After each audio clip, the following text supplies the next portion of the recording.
And now, you're tuned in to All Factors Considered. Here are your hosts, Derick G and AJ. What's going on, folks? Welcome back to another episode of All Factors Considered. We had a hell of an event going on last night. We're definitely going to break it down. We had Jairzinho Rozenstruik with the, buzzer beater knockout. It seems like the man has a propensity for just wanting to wait to the last absolute moment before knocking out his opposition, man. But a win is a win is a win. And me and my guy AJ are here to break it down as always. AJ, what's going on, brother? How are you living? Oh man, I'm doing very well, my brother. How you doing? I'm doing good, man. I'm doing good. I had a hell of a time watching these fights and whatnot. But I will say, AJ, listen, man, our sleepers, it was a little, you know what I'm saying? I think that we got some work to do. You know what I'm saying? And the reason why is because, I mean, listen, man, we watch the prelims, we watch the regular fights. You can't get a bunch of knockouts every single week. And since the last UFC event was about 2 weeks ago, dude, we've had about probably like 15, almost 20 decisions, you know what I'm saying? And not a lot of finishes, man. But let's see if that will change in the near upcoming future. AJ, let's do a little bit of record recap before we get started, man. I went 4-2 this week. You went 2-4, man. We're going to have to send you to some rehabilitation programs over here, AJ, man. Just roll with my picks next time. No, I'm joking, man. I'm joking. But that's what happens, right? You know what I'm saying? We had a couple of close fights. We had a couple of fights that some people just outright disrespected some fighters, you know what I'm saying? And there's so much of the what have you done for me lately, man. But that's neither here nor there, AJ. Let's do a little bit of Fight Night 189 recap, my man.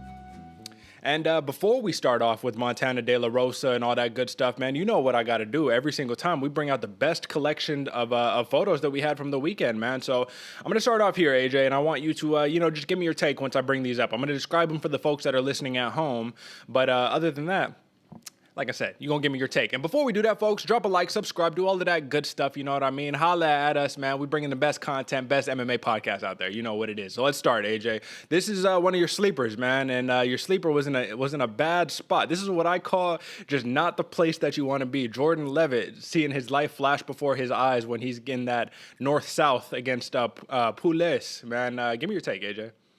I think we said it about 2 weeks ago, Derick. This is probably the worst situation you ever want to be in. Looking up, sniffing somebody's bottom. It's a rough look, my man. I absolutely agree, man. And Jordan Levitt, he suffers his first career loss at UFC Fight Night 189, man. That's just the icing on the cake right there, you know what I'm saying? You don't want to be there.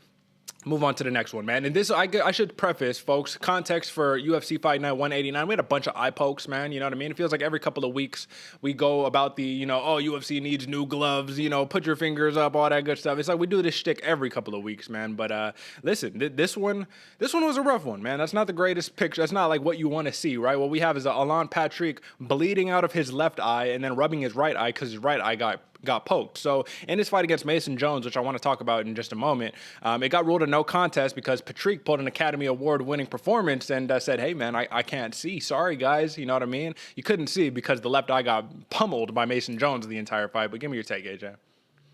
I mean, we can get into it a little bit later, but it was definitely a really good poke. You know what I'm saying? The poke happened without a doubt. But I mean, it was pretty quick to jump to the words of "I can't see" because we all know what happens when those words get uttered. Exactly. We had a Muslim Salikov who had to overcome an eye poke, man, and took it like a champ, took it like a real Russian champion and said, listen, man, I only need one eye to see. It's all good. But listen, we're going to have another rough face on this one, man, and this is what I call the face of misery right here. Got Ariane Lipski on the bottom of Montana De La Rosa, man, and she's just trying to, get some of that blood out of her eye, man. This is not the performance we wanted to see. This is absolutely derailing any of the hype that was left for Ariane Lipski, but Montana De La Rosa, she earned her first TKO win of her career, and we'll talk about it in a second. But give me your take on just this photo, AJ. I remember this exact moment watching the fight and what I was thinking. She wiped the blood. She already had a cut on the side that's closest to the mat. Now she got elbowed from the top and wipes the blood and looks at her fingers and goes, "Oh man!" Yeah. And this is exactly her expression right before, like, "Ah, shit!" Like, damn, yeah. And it was a sad moment to see. It was almost like a here we go again, man. You know what I'm saying? Like, God damn it. Exactly. But listen, man, this next photo that we got right here, this is what I call being taken for a ride by an absolute refrigerator. This is Ilir Latifi grabbing Tanner Boser's leg, and then Tanner Boser's face is just like, oh, shit. I'm about to go flying right now. Give me your take, AJ. That's the definition of a ride, man. Your leg goes higher than you've ever seen it go before, and there's a big guy throwing you. It's yeah, not a good look either, my man. Not often you see heavyweights, picking up dudes like that, right? But this is going to be this next photo, AJ. I just want to say that this is going to be a summing up of a couple of the fights that we had, a couple of fights that on paper were incredible matchups, but didn't really pan out that way. This is my impression of Dana White watching the main card and some of the prelims tonight. This is Dana White sleeping on a couch with headphones on his ears. Listen, man, it was a snooze fest for some of these fights, to be completely honest. Give me your take, AJ. That is, not almost an understatement, Derek. It was definitely a snooze fest at some points, and there was a couple fights where you definitely wanted to, like, all right, this is a snack break. Yeah, it was or a nap break in Dana White's case. Yeah, Dolidze versus Staropoli. This is definitely Dana White's face on that one, man. And before we get to the final picture, I got one picture preceding this, the penultimate picture. Jairzinho Rozenstruik. This is a meme from MMA UFC memes, and they say from 5 minutes to 5 seconds in the fight, he's asleep. It's Shaq's sleep. And then from 5 seconds to 1 second left, it's going ultimate, nuclear mode. That's when he knocks out his opposition, man. What's the take, AJ?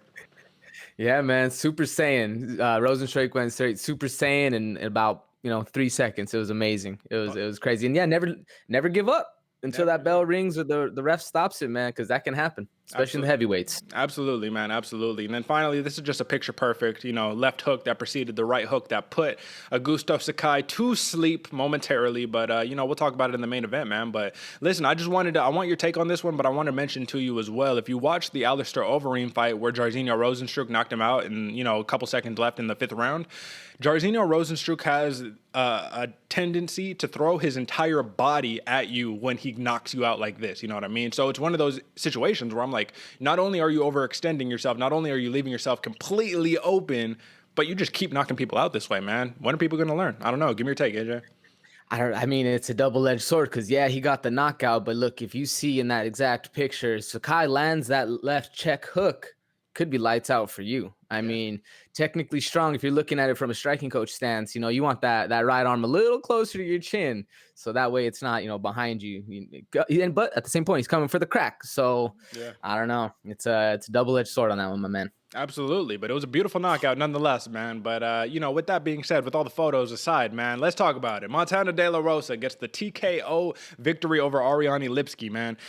It was a rough one, AJ. It was a rough one. You know what I'm saying? And listen, this is a situation where it feels like the company, the UFC, is like, I want to get behind Lipski. You know what I mean? Like, I want to. But it feels like Lipski herself needs to maybe get cut from the UFC, you know what I'm saying? And not in a bad way, but go and get a little more experience in the regional circus, you know what I mean? Go and get your wrestling up, go and work your grappling, and then come back to the UFC. Lipski is super young, man, you know what I mean? She's not nearly anywhere close to the prime of her career.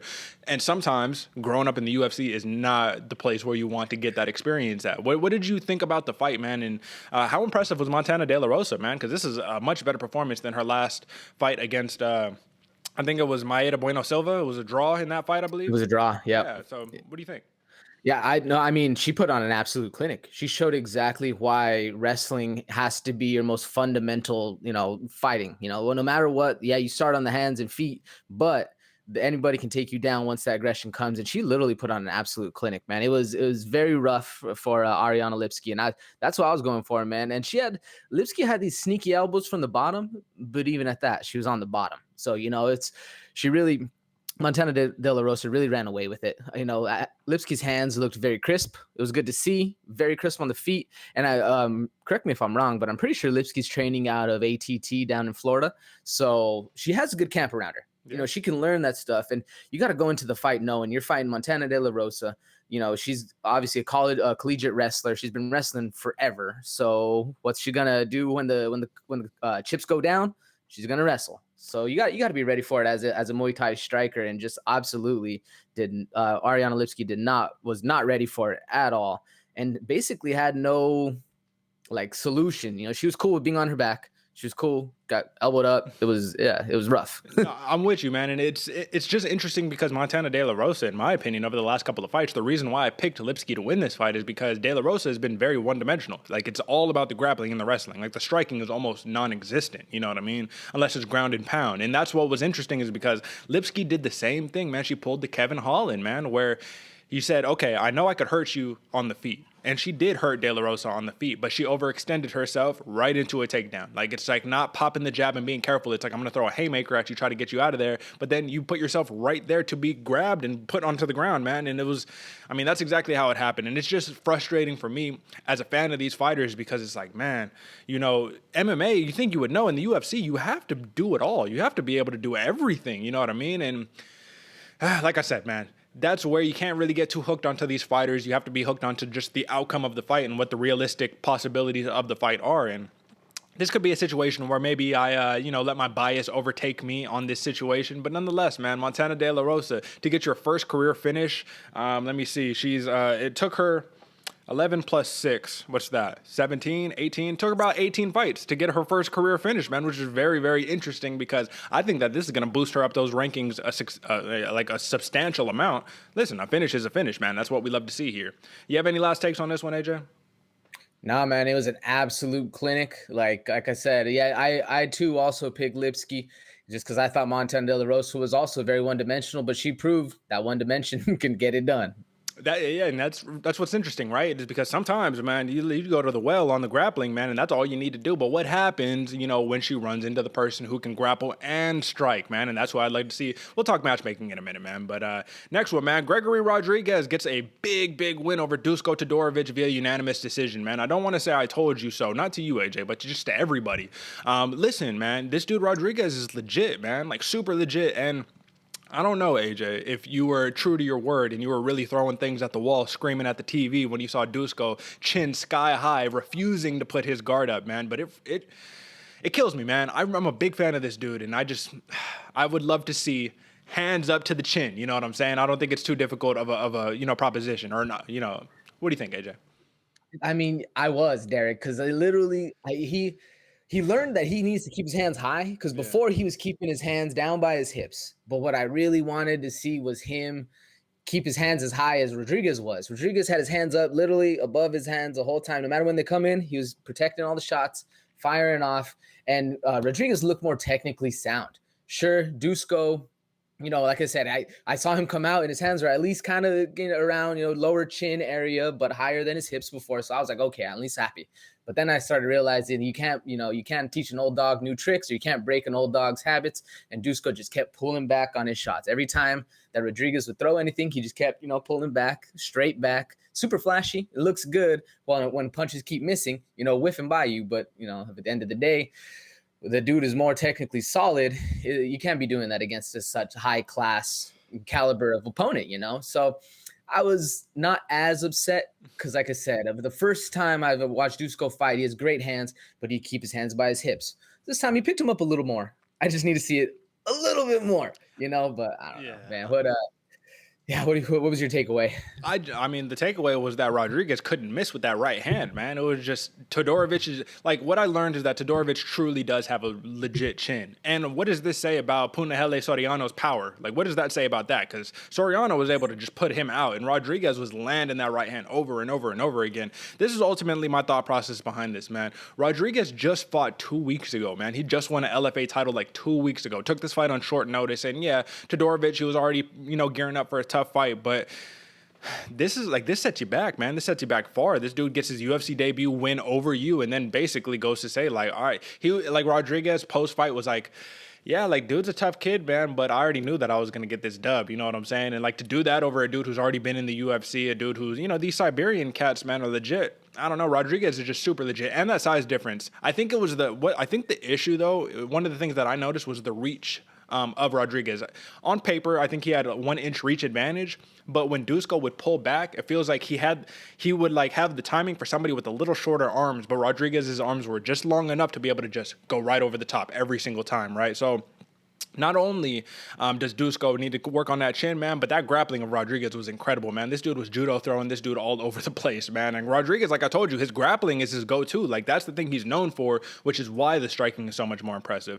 But nonetheless, man, listen, that's, winning the UFC debut after that LFA title, man. Big things on the horizon for Gregory Rodriguez. And this is also his first decision win since 2019, man. This dude knocks out everybody. And I think 4 out of his last 5 wins have been via knockout. You know what I'm saying? Mm-hmm. So with that being said, man, I just want to ask you this, man.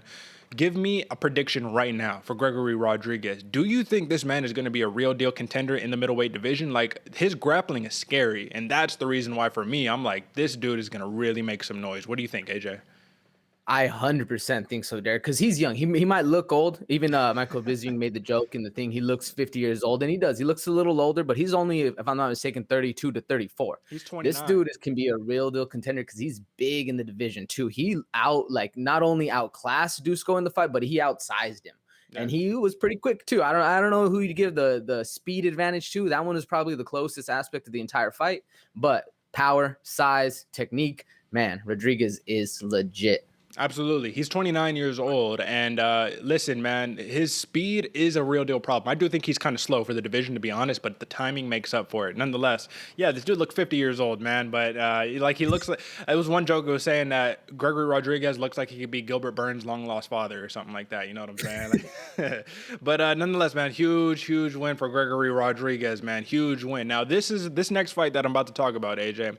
I put a tweet out while I was watching the fight, and I was basically saying that Santiago Ponzinibbio, like that fight against Miguel Baeza, prior to the fight, I had noted that this is very much a y'all must have forgot type spot for Ponzinibbio. Very similar to Gregor Gillespie, man. It's just crazy to me how somebody could be on a crazy fight with like a win streak, right? 7-fight win streak for Ponzinibbio prior to losing to the Leech, Li Jingliang, right? And it's like he gets completely discounted, man. He was an underdog. People thought Miguel Baeza was about to just run through him. And I mean, listen, in the first round, the live odds got up to being like minus 1,100 for Baeza because that leg was just smacking Ponzinibbio's leg time and time again. But there is something, like I said prior to the fight, there is something that you just can't bet against when it comes to experience, man. Like, experience is an intangible. Experience is something that it will never show up on the measurables on paper. And Ponzinibbio showed that round one, yeah, a little adversity, but guess what? That's why we have 3 rounds, man, and you never give up on yourself. How impressive was this fight of the night, man? I think we were both said that this is probably going to be the fight of the night, right? I think anybody could have predicted that. This was easy, you know what I'm saying? But at the end of the day, how great was this? This was an instant classic. Instant classic, Derek. This was a scrap, brother. Talk about back and forth. Yeah, I had the first round going to Baeza, but we really saw Ponzinibbio just dig deep and show exactly, why he fights, why and he was a perfect example of, what's your why? Because he dig deep. He even said after the thing, he's cussing like crazy. I've been out for 2 years, health problems, almost died. You think I'm worried about leg kicks, bro? You're gonna have to kill me when I'm in here. Mm-hmm. That right there said it all. This was literally an instant classic. You said it best, man. This was a fight for the centuries.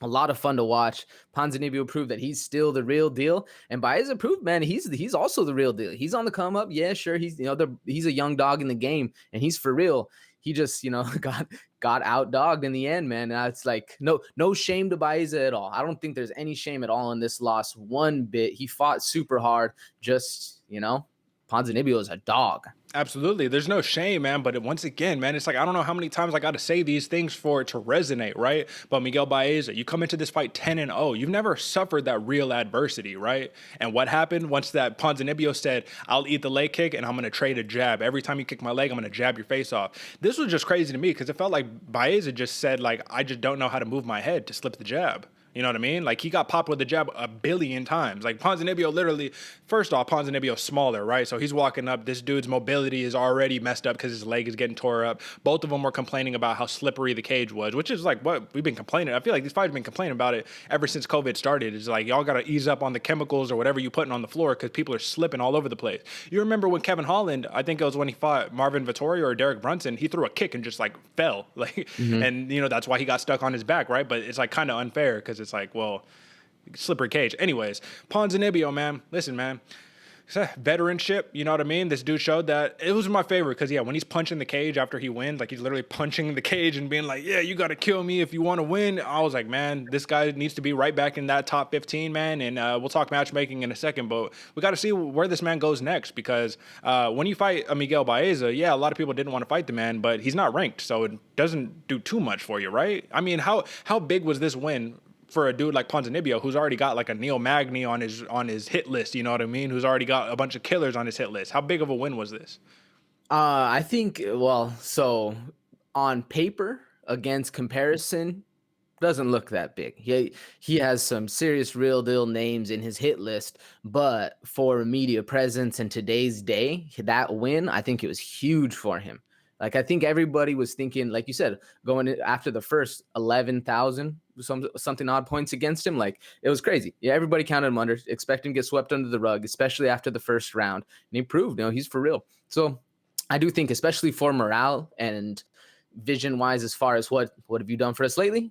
Pretty big win. On paper, Yeah, no, I'm with you. And it was minus 1,100 is the highest that Miguel got up to. 11,000 would be crazy. I got to take that bet all day long, right? You know what I'm saying? And before we move on to the next one, once again, folks, drop a like, subscribe, hit us up on Instagram, all factors considered. But most importantly, rate us on Apple Podcasts and go and share the profile on Spotify and all of that good stuff, or wherever you get your podcast at. But most importantly, just share it with your friend, all that good stuff.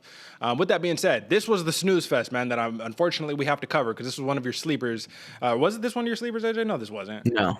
But anyway, Staropoli, it's a big name, right? You know what I'm saying? We both picked Dolidze to win this fight. He did it in very boring fashion. He talked about how control was the game plan going into this fight, man. But once again, we also saw Staropoli, man. This dude, even though he's game, you know what's funny, AJ? Really quickly, I just got to mention this. At one point, they were both clinched up and they were laughing at each other. And they were both like, having a good time. And then Staropoli was all like, man, like, what's up? Like, why won't you fight me? Like, fight me, bro. Like, you know what I mean? But like, they were like chuckling. Like, it was like funny, right? And Dolidze was just smiling like, no.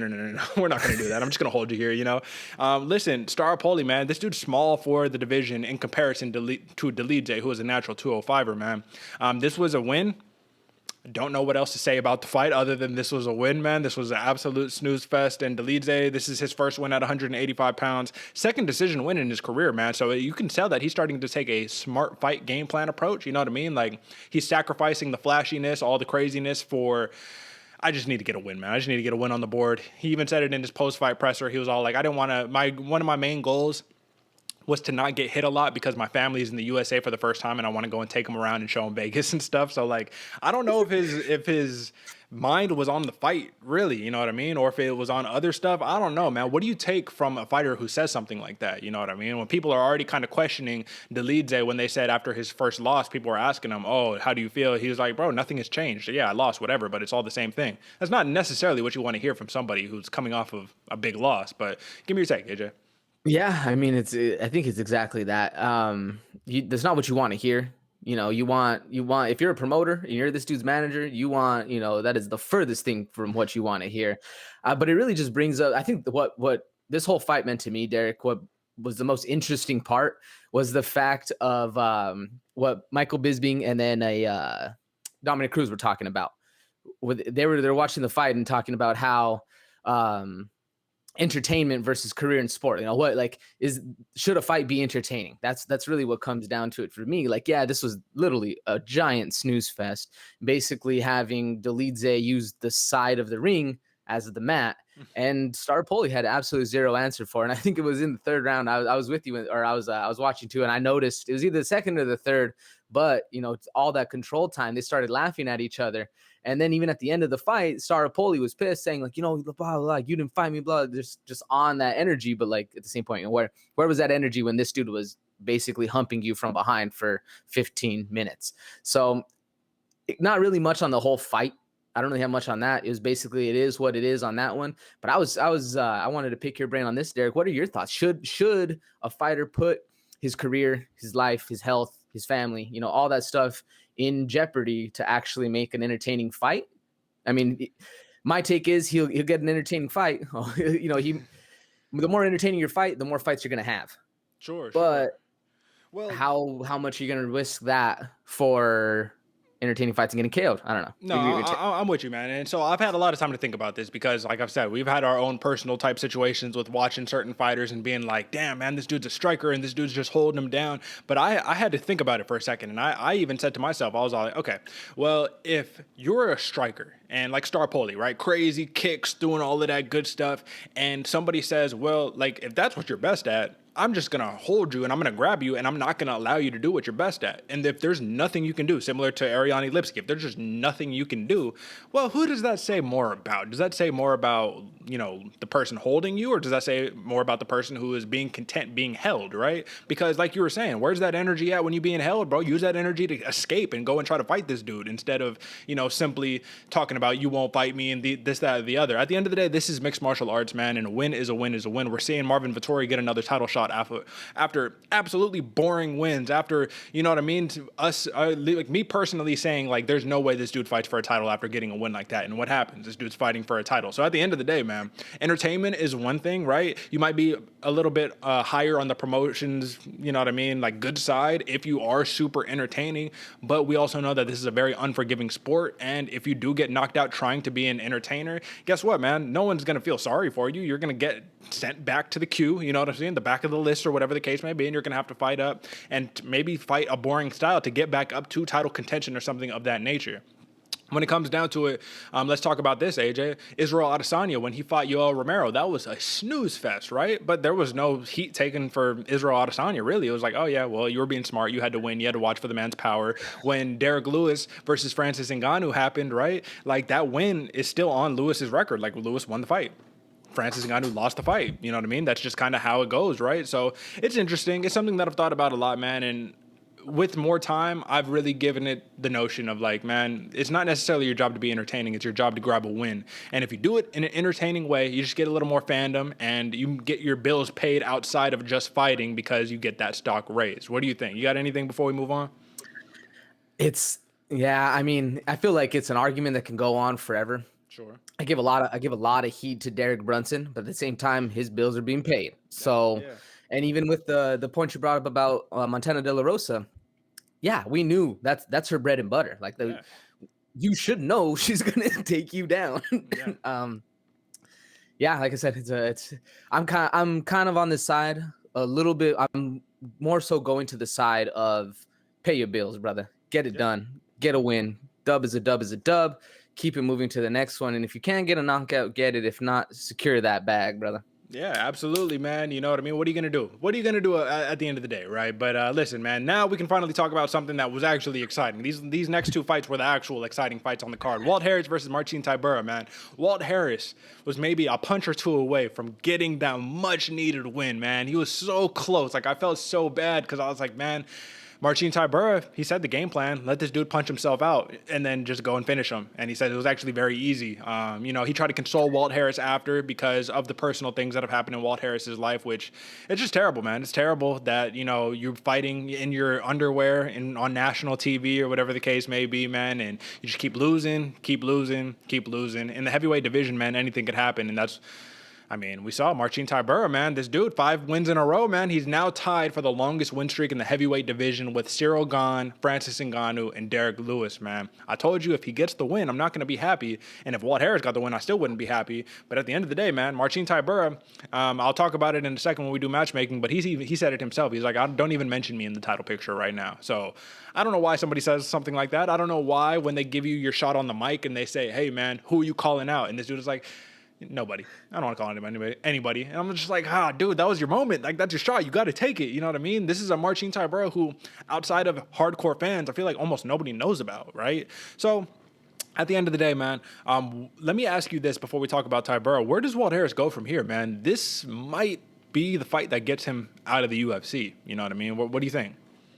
It definitely could be. It definitely could be. Besides the fact that he looked crisp, man, his striking looked good. Yeah, sure, he wore himself out, and I'm pretty sure they said on the broadcast that he's now training with Extreme Couture out in Vegas. So he looked good. He looked a lot better than I was expecting him to. And even when Tybura took him down, he had a nice escape from side mount, and then basically kind of just forgot what to do after that. He was able to get on all fours, and then Tybura put the hooks in, started beating him up.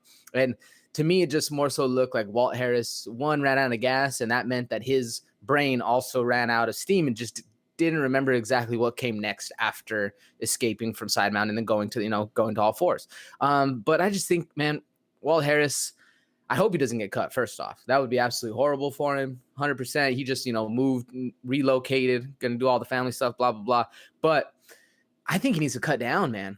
give up light heavyweight, see if you can cut down, because he did. Yes, he's absolutely huge, and I'm pretty sure he weighed in like 264. I could be wrong, but if he's there any way he could just lose the belly, slim down a little bit. He's fast, he's super fast. Or maybe just take a couple, maybe 3, 4, 5 months off and just strictly work that wrestling, because that's all he needed. Just literally a little more fundamental on the ground, get away, and he would have had a really great fight. If he would have stood up after that and been able to put it to Marcin Tybura like he was at the beginning of the fight, it would have been the resurgence of Walt Harris, man. People would have been shouting his names from the rooftops, but that didn't happen. So, yeah. I don't know. Well, like you said, man, it showed that when Tybura first tried to get a takedown attempt on Harris and Harris was able to avoid the takedown attempt, I mean, that showed growth in and of itself right there. Working at Extreme Couture, that's what the grappling is about. All about the wrestling over there. I mean, what did Ngannou do? He went over to Extreme Couture. All of a sudden, dude looked like a all-American wrestler. You know what I mean? But listen, man, we feel for Walt Harris, man. But listen, Marcin Tybura is the real deal. Clearly, you know what I mean? Clearly. Longest win streak in the heavyweight division, tied for it, like I said, man. And that's something that's really hard to do with these big boys, because all it takes is one punch. That's all it takes for you to get put to sleep, man. But at the end of the day, right now, I can't really see Tybura having success against the top 3, top 4 names in the division, man. Like, that looks like it's just a little too high, you know what I'm saying? But I will say this is an interesting little tidbit, you know what I mean? Marcin Tybura, out of his 14 career heavyweight fights, this was the first fight that he got a first round finish ever. So it's like, this dude, like I said, he's more or less a decision fighter, man. And to get the finish, he did it strategically, he did it smart, and it was good to see, man. You know what I mean? Tybura, listen, man, very, very underrated still, unceremonious, if that makes sense. You know what I mean? Like, people just don't care about this dude, you know what I mean? But this dude is a monster for real, man. And let's get into this main event, man. This was exciting because of the crazy knockout, but I felt like this was going to be on its way to another Jairzinho Rozenstruik 5-round decision type of fight, man, if he didn't get that KO. Now, one thing that he did say is that Augusto Sakai does not like to, fight off of his back foot. And he capitalized on it, man. What was beautiful about it is that Rozenstruik, he was going first. And he was stepping up forward instead of being reactionary. You know what I mean? I already said his best money shot is his back step left hook. And instead he said, no, I'm going to push the pace. I'm going to go forward. And I really like to see that. Do you think that Biggie Boy is back? You know what I mean? Or do you think that this was just like one good win? You know what I mean? Because at the end of the day, it's hard to fight like that, man. You know what I mean? It's hard to get wins like that consistently when you have such a little output. You know what I mean? What was your take on the fight while it lasted? Well, first, is Biggie Boy back? I wouldn't say yes, firm, solid. I'd say this is a great first step for sure.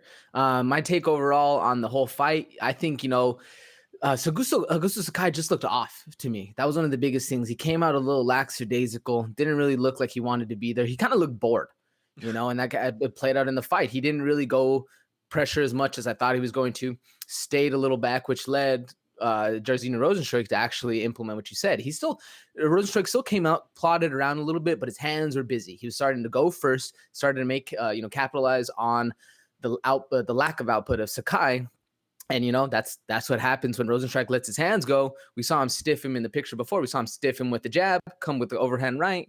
And man, it was the beginning of the end once he went down to the ground. So it was a good fight. I was, like I said, I wanted to see a little bit more out of Sakai. I wanted to see him come in with that fire, but he just looked a little maybe lost. I'm not really sure. It wasn't his night. That's all that can always happen.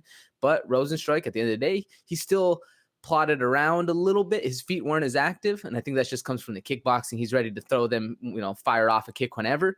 But his hands look nice. His hands look very nice. I don't know if he'll be able to do that necessarily against like a Francis Ngannou, or a Stipe Miocic, or maybe a Derek Lewis. We'll see.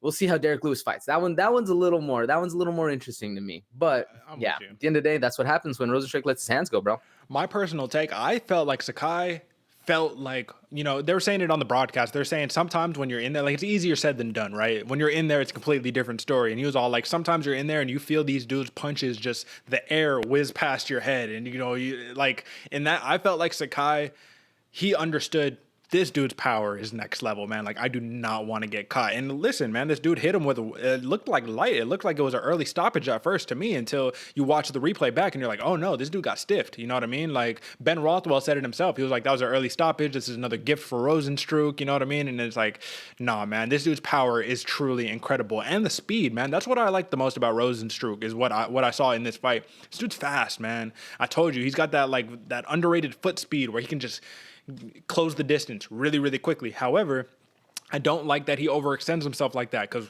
yeah, you fight Ngannou, right? What happens, man? This dude just walks forward and just puts a pinky on you and puts you to sleep, right? Derek Lewis, man, I don't know. Like, when it comes down to power, I think that we got to think about these top three people. We got to think about Francis Ngannou, Derek Lewis, and Jairzinho Rozenstruik. I think that it has been time tested. These dudes have unreal power, but some people have a better grasp on their output. And Rozenstruik, I just don't know if he's there yet, man. At the end of the day, this was a very, very big win for him. He needed this win, but he's still kind of in that heavyweight limbo, man. This is a tough setback for Augusto Sakai. This is 2 losses in a row. This is a dude who's very underrated, very technical, and I'll tell you, man, he ruined my parlay. I had a 6-fight parlay going on, man. I hit on 5 of them until Sakai got knocked out, man. So lost to me. Neville didn't really lose. I put, you know, what's great, AJ, I'll just kind of put this out there, folks. You could throw $5 on like a 5-6-fight parlay, and you could win a substantial amount of money, man. So luckily, I didn't have to put in too much. But at the end of the day, Sakai, I needed that win. No, I'm joking. We're doing it unbiased here. We're not sitting here about, you know, what we personally want to see. But at the end of the day, like I said, man, big win for Biggie Boy, man. Big, big win. So let's finish. Unless you got anything else. Do you got anything else, AJ? Nah, man, it was a big win. Like I said, he didn't have the output I wanted to see, and I agree with you on the foot speed. Yeah. I just think he doesn't waste energy dancing around and bouncing around, which is probably smart. We'll see. We'll see how it plays out in the end, though. Absolutely, absolutely, man. So let's move on to a little bit of matchmaking, man. And here, let me get you back on the screen. Wow, there we go. Okay, so we're already talking about Biggie Boy. There's only a couple of options here, AJ, man, and I think that we got to just knock this one out quickly. I say that Curtis Blaydes. Let's go. Simple as that. Number 4, you know what I mean? Biggie Boy, he's 12-2, 1-fight win streak, if you want to call that a streak at all, you know what I mean? But he was, I don't think he moves up anywhere, man. He was number 6 going into this. You can't move into the top 5 after beating number 9, you know what I mean? So Curtis Blaydes seems like the best choice right now. It's a great grappler versus a dude who can knock your lights out, man. And just give me a quick little preview. Who do you think has the edge going into that fight on paper? Gonna be Blaydes.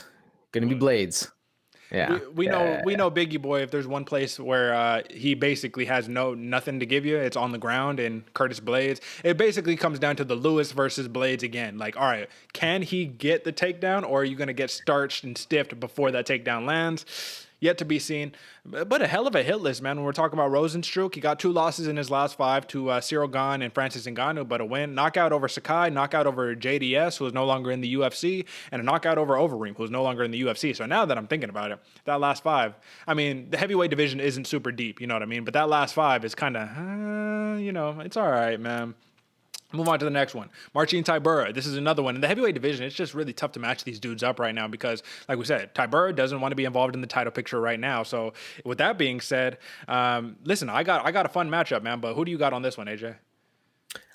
This one, so this is all predicated on my thing of Marcin Tybura and Rozenstruik aren't going to fight. I think that almost makes more sense, even though that they had, like, neither of them have. They just fought.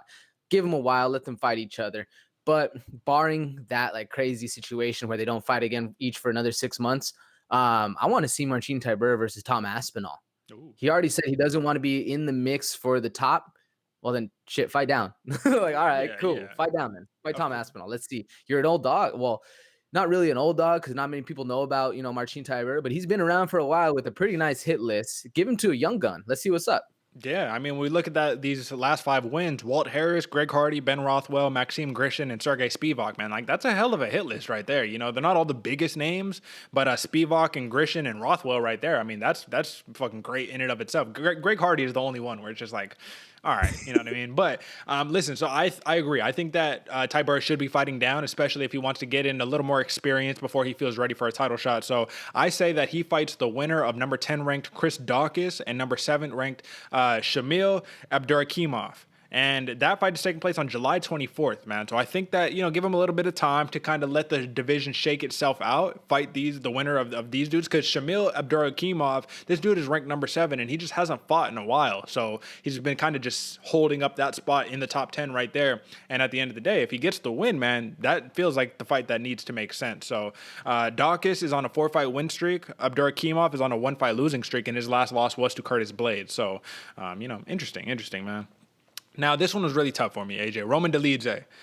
Who does the man fight? You know what I mean? Like, this wasn't an inspiring victory in the first place, right?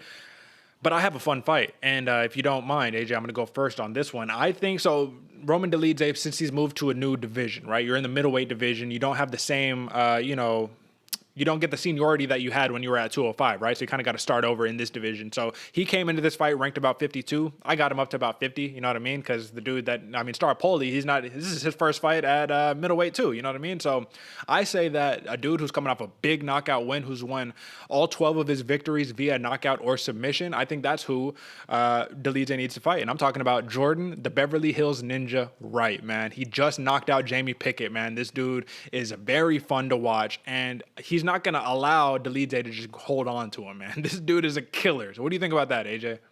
I had that down, and for this exact reason, Derek, I had to pick 2 because I think Jordan, right, the Beverly Hills Ninja is like one of the picks, like if not the pick to make, and I chose it because of output. Yeah. This dude, he can fight up, he can fight down, he doesn't matter what you can do, and you're not going to be able to just hold on to him and hump him for 15 minutes like you did. So, but to that same aspect, like I said, I had a feeling we were going to agree on that one. So I went with another one. I'm going to say Joaquin Buckley for the exact same reason. Yeah. I don't know if you'll be able to hold on to Joaquin Buckley, New Mensa, for that long.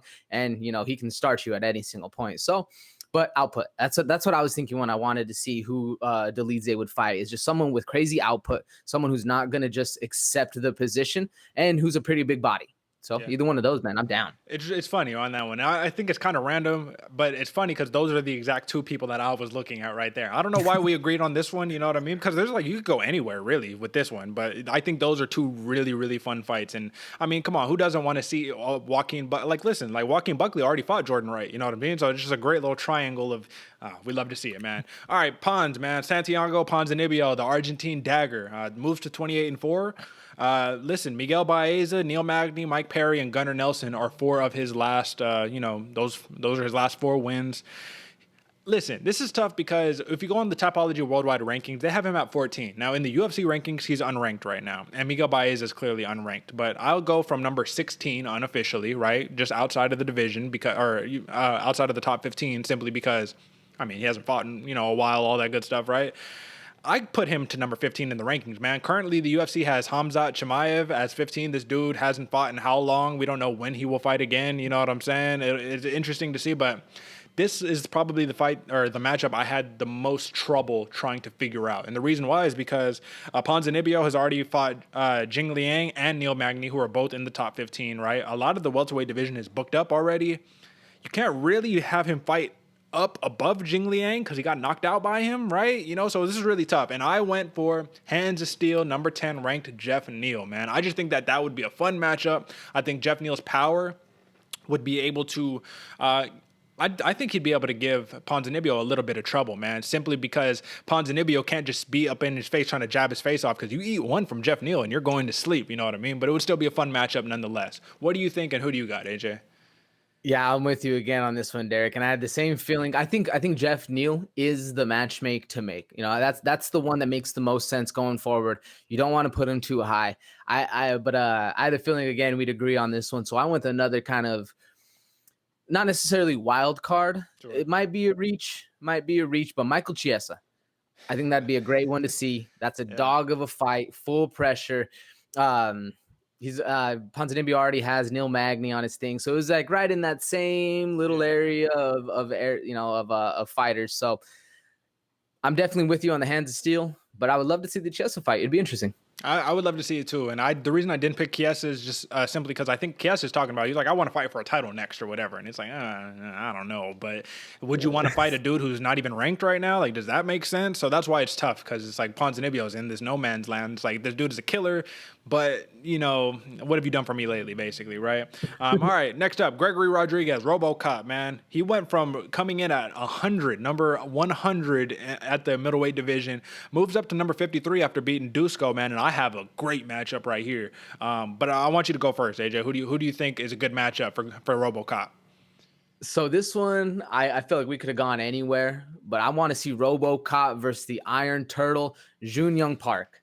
Yeah. Did I just steal yours? Yeah, you stole mine. It's okay. That's the only one I had too. Yeah, Jun Young Park, man. That is the matchup to make. That is clearly the matchup to make. And the reason why is because Jun Young Park, he has the grappling, he has the striking. Dude has a hell of a chin. Dude is coming off of a very big win. And for RoboCop, man, I just think it's the grappling. That's the part. Fight somebody who can strike, who can also grapple as good as you. And I don't know if we see, you know, Rodriguez have the performance he did against Dusko. You know what I'm saying? At the end of the day, I think Rodriguez said he wants to fight maybe once or twice more this year. But I think he wants to take a little bit of time off, because it's like, dude, you got to take a rest, man. You just fought twice in 2 weeks, man. The most he's ever fought in 1 year is 2 times. So it's like, that's kind of crazy in and of itself. I don't know, man. Listen, we fought telepathy right there, man. We got the matchups going, man. That was a good one. And for Gregory Rodriguez, man, like I said, 4 of his last 5 wins have come via knockout, man. This dude's a killer. Jun Young Park would be I think a step up in competition as well. You know what I mean? Do you agree? Oh yeah. Yeah. All right, man. Montana De La Rosa. This is another tough one because she's kind of been in the game, not forever, but kind of forever. You know what I mean? The last couple of years, at least, she's on a 4-fight, or she's not on a 4-fight win streak. She is on a 1-fight win streak after her draw to Buena Silva. But she came in about number 18. I got her down to number 16, and I think that she fights the person who pulled out of the Manon Fiorot fight. You know what I mean? The beast Manon Fiorot. She fights Marina Iron Lady Moroz. I think that would be a great fight in terms of De La Rosa needs to fight another striker. You need to fight another striker who maybe has a little propensity, to not just get taken down and not be able to do anything, right? I think that's what the UFC is. We give these stylistic matchups to where it's like, we're going to have you fight somebody who is the complete opposite of you. What do you think about that? Yeah, no, I'm with you right there. Yeah, and this one is actually a little rough for me too. I went Alexa Grasso. I wanted to see someone who can strike real well and is up in the rankings, so you know she can do all around really well. Also, I had a crazy one is a run it back with KGB Lee. She's been on but that's a run it back, so not necessarily. But I like to see the Grasso fight. I'm going to be honest with you, AJ. I think that you match her up with Grasso, you're sending her out to slaughter. You know what I'm saying? I think Grasso, she has good BJJ. We've seen her takedown defense is very improved, and she's arguably the best boxer in the division, man. So I think that she puts it on De La Rosa, especially if Lipski was able to hurt De La Rosa with everything that she threw at her, man.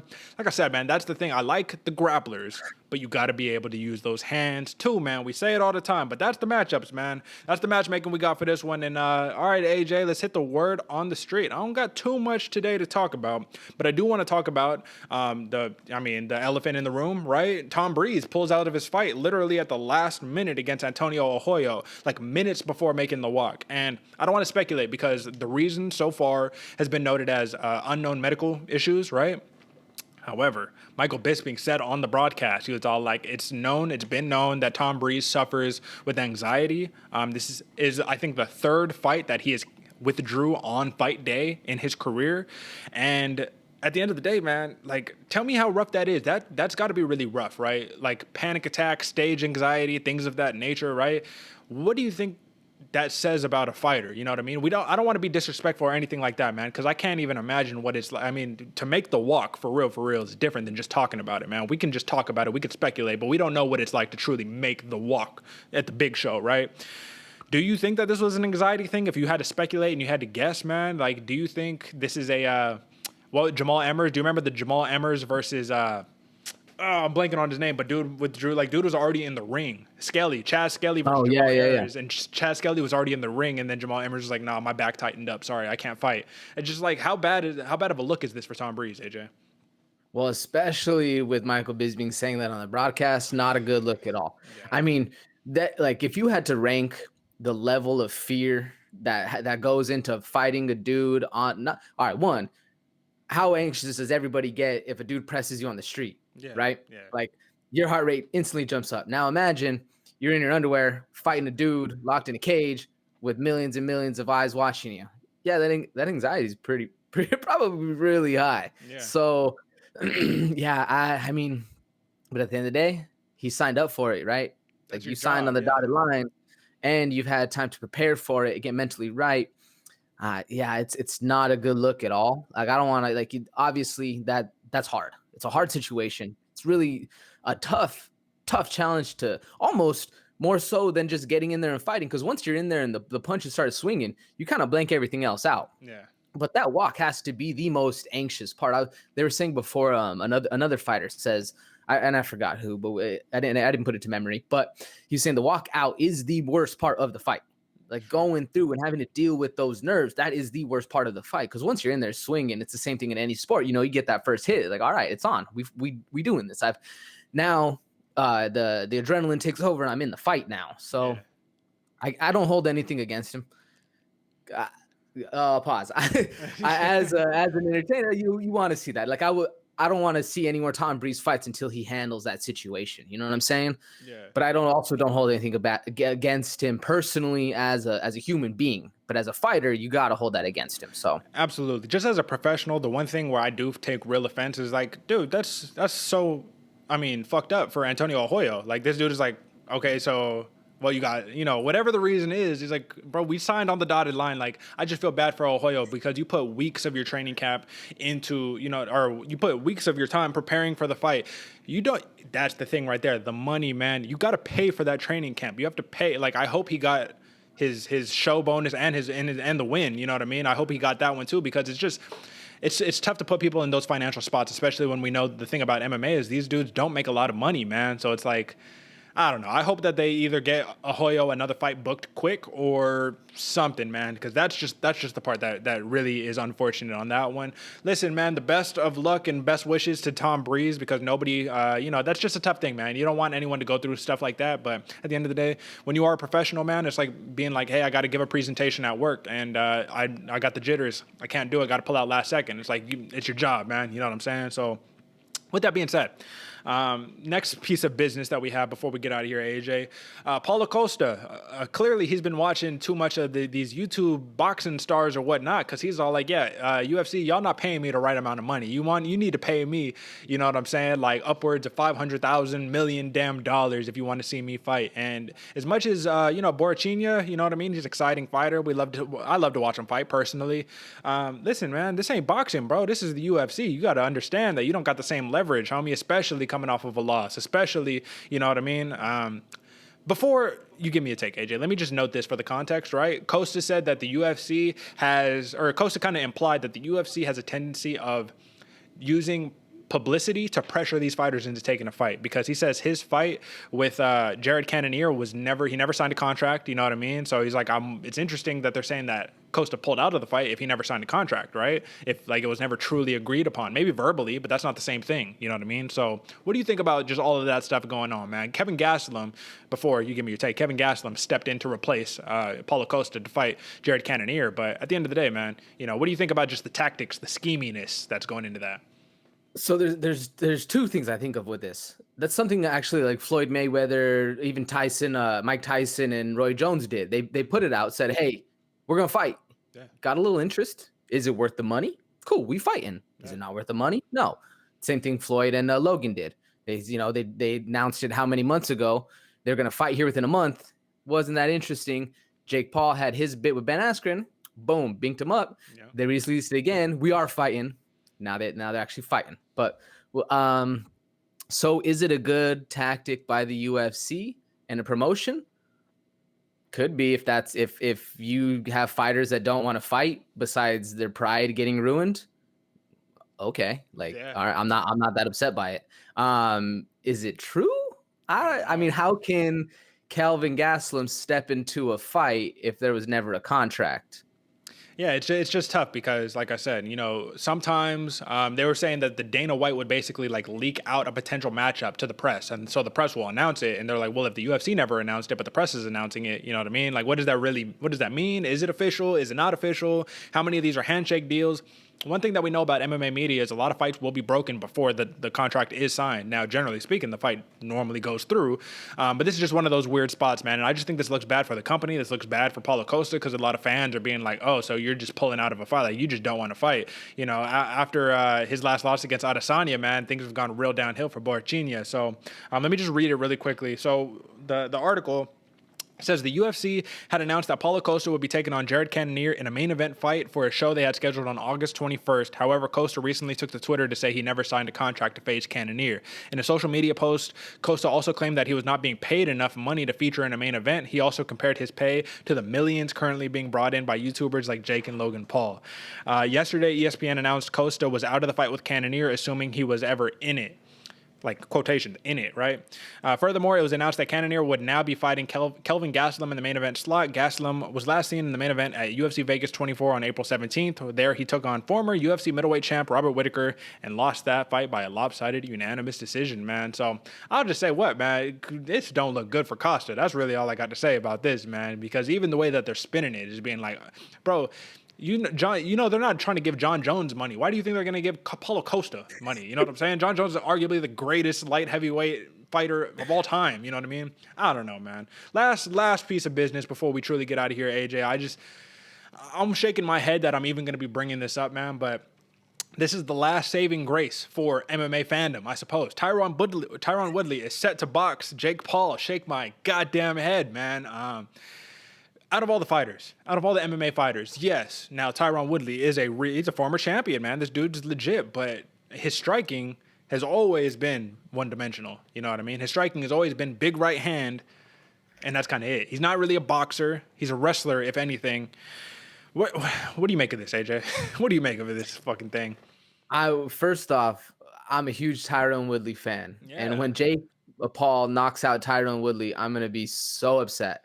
Because, like you said, man, his hands, he's not a great boxer. He's an amazing wrestler. And even for his last fight, we were saying he needs to get back to his wrestling. Guess what he didn't do and why he lost. So now you're going to go in there and get knocked out by a YouTuber. I don't think it's a good look, especially because a lot of Tyron Woodley's clout is predicated on his fact of being this hardcore dude from the hood who sings, basically like exactly. Yeah, he has a song, I'll beat your ass, until old Disney YouTuber just drops you with the right hook. You know what's crazy? Is that gonna happen? I don't know. His striking is good. Don't get me wrong, 5-time world champ. You can't disagree with it. He obviously would beat up either one of us, but I don't know, man. That's not a good look. As a representation of MMA, it's just like, man, throw Kevin Holland in there. I'd rather have Kevin Holland in there than, Tyron Woodley. But I will say this, Tyron Woodley, since coming out with that song, I'll Beat Your Ass, I believe he has beaten approximately 0 asses since coming out with that song, man. So